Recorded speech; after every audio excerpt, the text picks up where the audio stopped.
지금 도시화가 막 진행되면서 서울시뿐만 아니라 대부분의 도시들이 상당히 과밀화되어 있습니다. 과거에는 대부분 이제 교통 서비스나 교통 인프라를 공급하는 측면에서 교통 문제를 해결해 왔습니다. 도로를 확장하거나 지하철을 신설하거나 대중교통을 확대하는 가용 부지도 적어지고 혼잡도 너무 심해지기 때문에 좀 어려운 측면이 많이 있었습니다. 기존의 인프라와 기존의 서비스를 고도화하고 효율화하기 위한 방안으로서 다양한 첨단 기술이 도입된 스마트 모빌리티가 확대되고 있다고 볼 수 있습니다. 이동 수단들이 다양화되고 전동화되고 서로 연결되고 자율화된다 라는 특징을 기술적으로 먼저 들 수 있겠고요. 서비스 측면에서 보자면은 맞춤형 서비스, 어떤 일방적인 제공이 아니라 사용자의 수요에 맞춰서 수요 대응형으로 나에게 최적화된 요구하는 흐름에 따라서 다양한 서비스들이 개발되고 이런 것들이 스마트 모빌리티 체계로 편입되는 과정이라고 봅니다.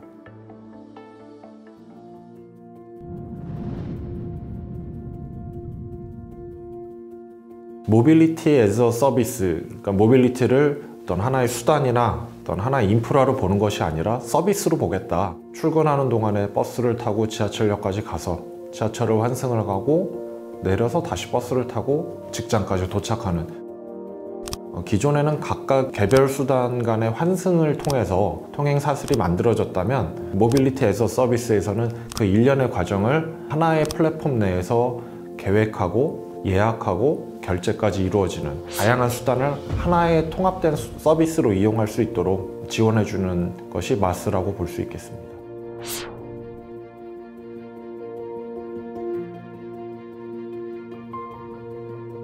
지금 사용하고 있는 통합대중교통 서비스, 그런 것들이 마스의 아주 초기 단계라고 볼 수 있습니다. 하나의 플랫폼 내에서 그 서비스들을 유기적으로 결합하기 위해서는 한 단계 좀 발전된 전략이 필요할 거라고 보고 있고요. 서울시뿐만 아니라 서울연구원, 그다음에 다양한 민간 기관들에서도 서울시의 마스를 좀 고도화하기 위한 노력들을 하고 있습니다. 서울연구원에서는 서울시의 지속가능한 스마트 모빌리티 체계 도입 방안을 수립을 하고 있고요. 이용자들이 원하는 서비스를 민간에서 제공하고, 그다음에 이용요금을 지불하고, 인프라를 어떻게 효율적으로 형평성 있게 활용할 수 있을 것인가, 이용자의 안전과 그다음에 민간의 다양한 서비스를 활성화할 수 있는 방안은 무엇인가. 스마트 모빌리티 분야에서 다양한 사회적인 문제들도 발생을 하고 있었습니다. 민간의 새로운 서비스와 전통적인 산업 간의 갈등이 있었던 경우도 있고요. 고용자, 피고용자 간의 문제가 발생한 적도 있고, 그래서 잘 조정하는 것들이 공공의 중요한 역할입니다. 규제 샌드박스 등을 통해서 그 새로운 서비스가 우리 사회에서 어떤 역할을 할 수 있는지, 기존 체계와 어떻게 어울릴 수 있을 것인지, 발생 가능한 문제는 없는 것들인지 이런 것들을 검토하고 단계적으로 법제화해서 기존 교통체계에 받아들이는 역할을 할 수 있도록 공공이 지원해야 될 거라고 생각이 됩니다.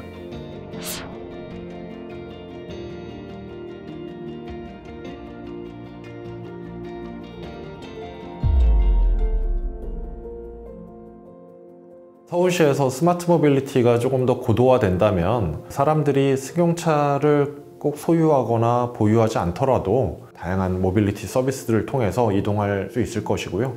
어떤 스트레스라든지 압박에서 벗어나서 이동의 자유를 얻을 수 있는 것들이 가장 크다고 봅니다.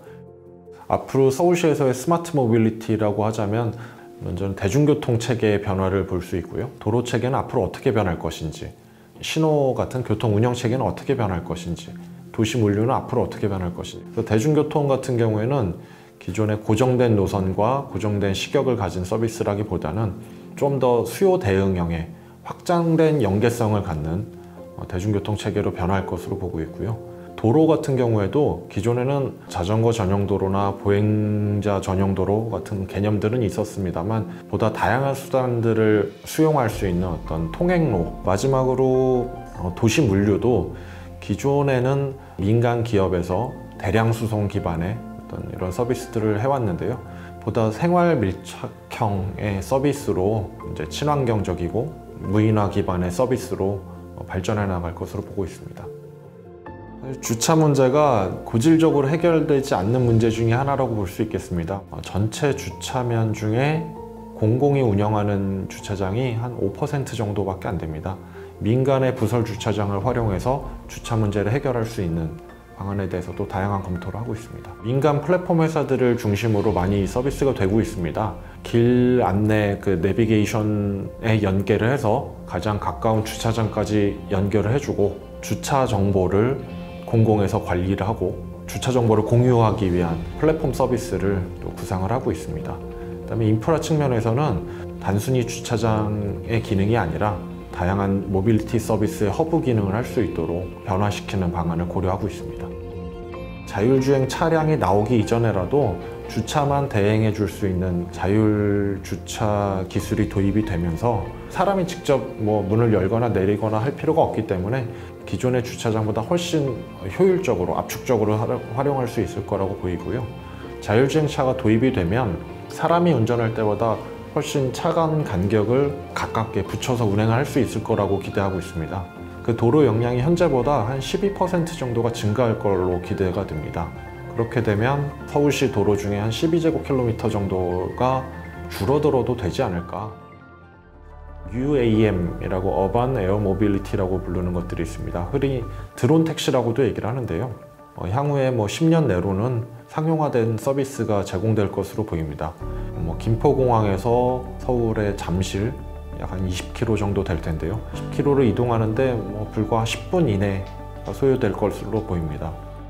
물류도 점점 무인화되고 그다음에 자동화되고 대부분 트럭을 통해서 지상으로 이동을 합니다만 앞으로는 어느 일정 특정 구간에서는 지하로 이동을 해서 실제로는 물류 트럭이나 실제 물동량이 우리 눈에는 보이지 않는 형태로도 발전할 수 있을 거로 봅니다.